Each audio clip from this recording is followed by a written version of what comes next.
तो नमस्कार, मैं पंडित ब्रजेश चंद्र पाठक मनोकामना ज्योतिष में आज आपके सम्मुख इस एपिसोड में जो बताने जा रहा हूँ उसको देखिए।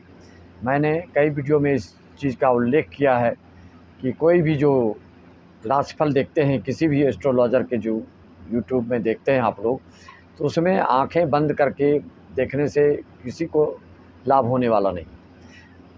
जब आपको अपनी व्यक्तिगत भविष्यवाणी जाननी है, भूत वर्तमान भविष्य के बारे में, तो आपको अपनी कुंडली ही दिखानी पड़ेगी। गोचर फल तभी आपके ऊपर पूरा सटीक बैठेगा जबकि आपकी कुंडली में किसी प्रकार के दोष ना हो। मैं कई उदाहरण पिछले कई वीडियो में देते आ रहा हूँ।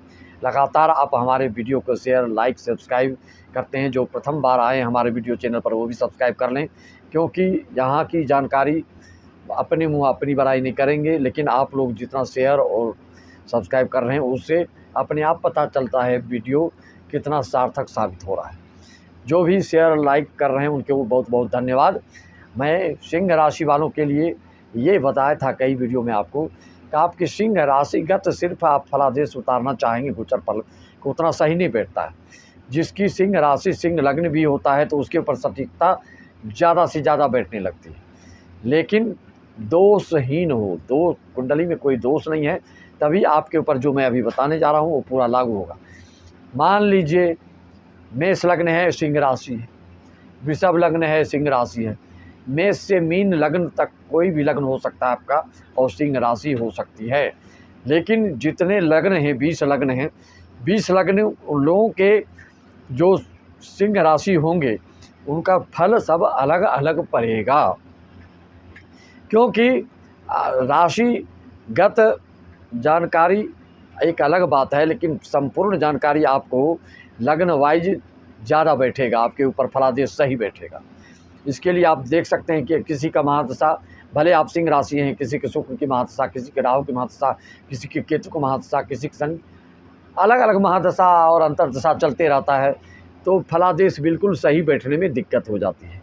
उदाहरण के लिए मेष लग्न है आपका और सिंह राशि है और वृश्चिक में आपके सूर्य हैं, तो ऐसे जातक सिंह राशि वाले बहुत ही हिम्मती, पराक्रमी, दृढ़ संकल्पी, दुस्साहसी, किसी से निर्भीकता पूर्वक बात करने वाला, निडरता पूर्ण कार्य करने वाला, प्रशासनिक विभाग में जाने वाला, बड़े बड़े उच्चाधिकारियों में जिसमें कि निर्देश देने वाला होता हो, इस तरह के होते हैं। वो चाहे किसी भी विभाग में चला जाए, डॉक्टर ही बनेगा तो ऐसे पद पर पदासीन होगा कि और सबसे अपने अधीन काम करने वाले को निर्देश देने वाला होगा। एग्रीकल्चर डिपार्टमेंट में भी जाएगा तो सबको निर्देश देने वाला होगा। एग्रीकेशन डिपार्टमेंट में भी जाएगा तो सबको निर्देश देने वाला होगा। सरकारी ठेकेदार भी बनेगा ए ग्रेड का तो सबको निर्देश देने वाला होगा। कहने का मतलब, लेकिन कुंडली में कोई दोष ना हो तब।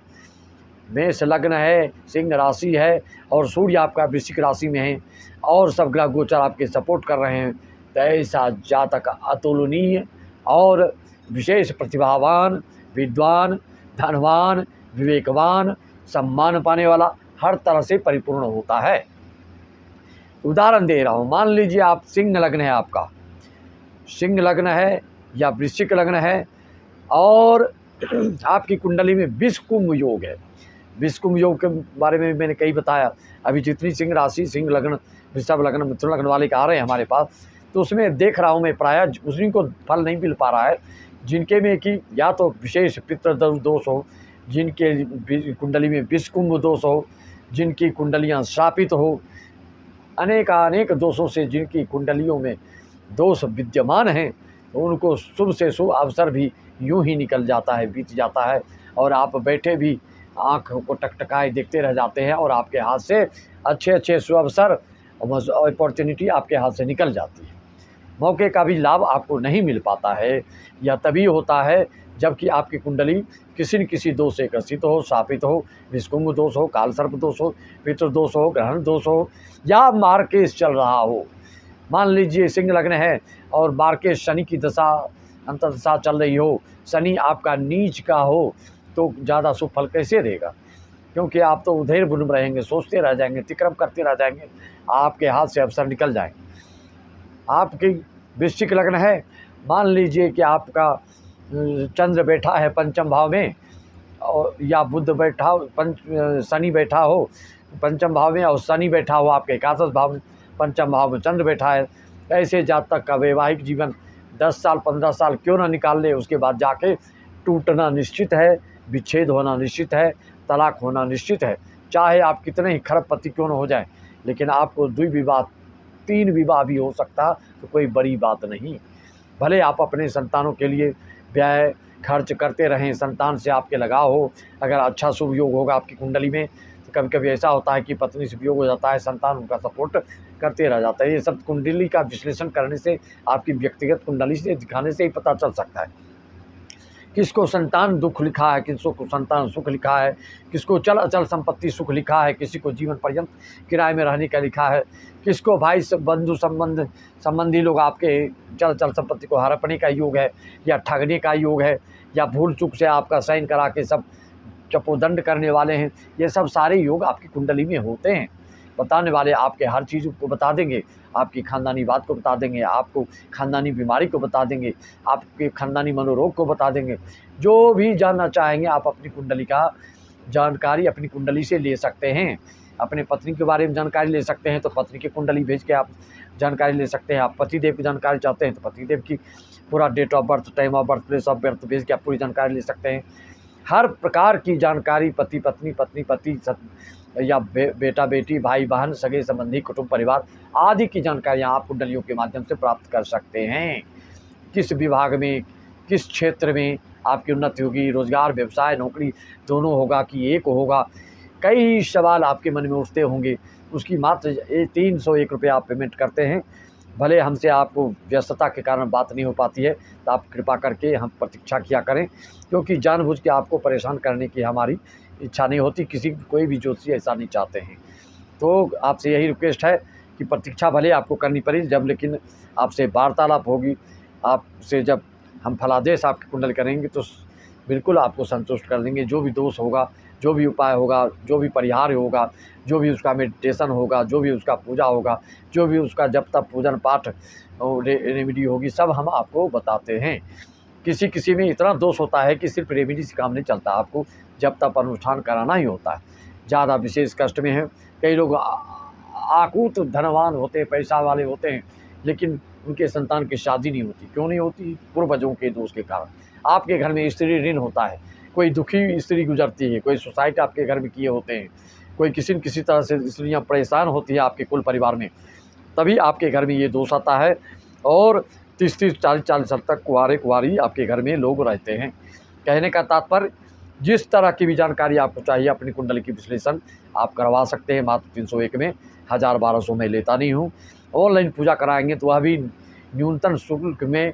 मांगलिक दोष हो, आजकल आप देख ही रहे हैं, लोग गुण मिला के शादी कर रहे हैं।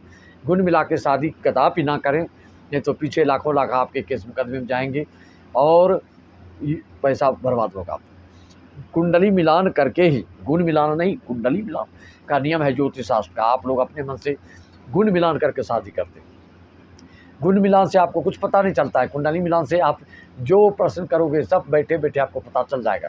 किसी लड़की के बारे में, किसी लड़के के बारे में जानना चाहते हैं तो उसका date of birth, time of birth, place of birth दीजिए।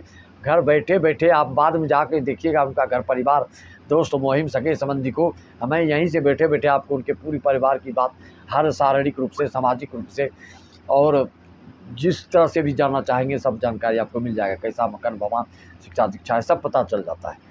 तो मित्रों, ज्योतिष शास्त्र कोई साधारण शास्त्र नहीं है, इसको दर्पण कहलाया गया। इस ज्योतिष शास्त्र अपनी कुंडली दिखाने से आपको च से चू A to Z हर प्रकार की जानकारी प्राप्त हो जाती है। कौन सी बीमारी से परेशान है, एजेड लोग जो हैं उनको कोई न कोई बीमारियां से परेशानी होती ही है, चाहे वो किसी भी राशि, किसी भी लग्न के हों। अगर पूर्वजों का दोष है, कुंडली में ज़्यादा दोष होता है, आपको ज़्यादा परेशानी होती है, सैया पे पड़े रहने का होता है, एक्सीडेंट योग हो जाता है, व्यतिपात योग, व्याघात योग आदि आगे कुंडली में है। आपके शनि आपके बैठ गए मार्केश होके एकादश भाव में, तो आपके अष्टम भाव पर दृष्टि डाल रहे हैं। अष्टम भाव में कोई क्रूर ग्रह बैठा है, मंगल, सूर्य आदि बैठा है, तो आपको एक्सीडेंट कराएंगे ही कराएंगे। पैर में चोट लगे ही लगेगी, हाथ में चोट लगे ही लगेगी। मेष राशि है तो सिर में चोट लगेगी। राशिगत जानकारी ये सब होते रहते हैं। तो उपाय आपको पहले करना चाहिए। लोग पहले मुक्त लोग भर्ती होने के बाद फिर शांति करते हैं, ये करते हैं। जब आपको हम पूरी फलादेश सही बता रहे हैं तो उपाय पहले करने से फ़ायदा है आपको, बाद में करने से पैसा भी बर्बाद होता है और व्यथा भी होती है, दुख दर्द भी, संकट झेलते हैं आप। तो ये करना है तो पहले से करो। नौकरी चाहते हो तो पहले पढ़ाई करो, पहले नौकरी नहीं मिलेगी, पढ़ाई करोगे तो नौकरी मिलेगी। जो दोष है उसका शमन करो तो उससे संबंधित आपको जो शुभ प्रभाव है वो आपको दिखेगा। मुहूर्त के हिसाब से आप पूजा पाठ कराते नहीं। मैं जितने हमसे आप लोगों की बात होती है, कोई बोलते हैं हम हरिद्वार गए, नासिक गए, वृंदावन गए, तब भी कोई फ़ायदा नहीं हुआ। भाई किस ग्रंथ में ऐसा लिखा है कि आप खाली तीर्थ घूम के आ जाइए आपको फ़ायदा होगा? किस ग्रंथ में ऐसा लिखा है कि कभी जाके आप पूजा कर लीजिए आपको फ़ायदा हो जाएगा? कहीं नहीं, कतई नहीं। इस तरह के बिल्कुल मन के भ्रम को हटा दीजिए। मुहूर्त के हिसाब, विधि विधान से, नियम से जब तक आप कर्मकांड की पूजा नहीं करेंगे आपको फल कदापि नहीं मिलेगा। एक तो यह शर्त, दूसरा मन को शुद्ध करेंगे, पवित्र करेंगे। छल कपट से किया हुआ बड़े से बड़े पुण्य का कार्य भी निष्फल हो जाता है। जय पर जय के सत्य स्नेहु, सो ते ही मिले निकछु संदेहु। मन को शुद्ध करिए, पवित्र करिए, भगवान का नाम उच्चारण करिए, सुबह शाम टाइमली खाना खाइए, किसी से ईर्ष्या द्वेष वैर मत रखिए। देखिए आपके अपने आप तरक्की होगी, मन में शांति मिलेगी, जो भी बीमारियां हैं उसमें राहत मिलना प्रारंभ हो जाएगी। नियम का पालन करेंगे तो सब चीज़ होगा, नहीं तो सब विपरीत होते रहेगा, चाहे आप लाख प्रयास करो। सभी को राम राम, जय श्री राम, जय श्री राधे कृष्णा।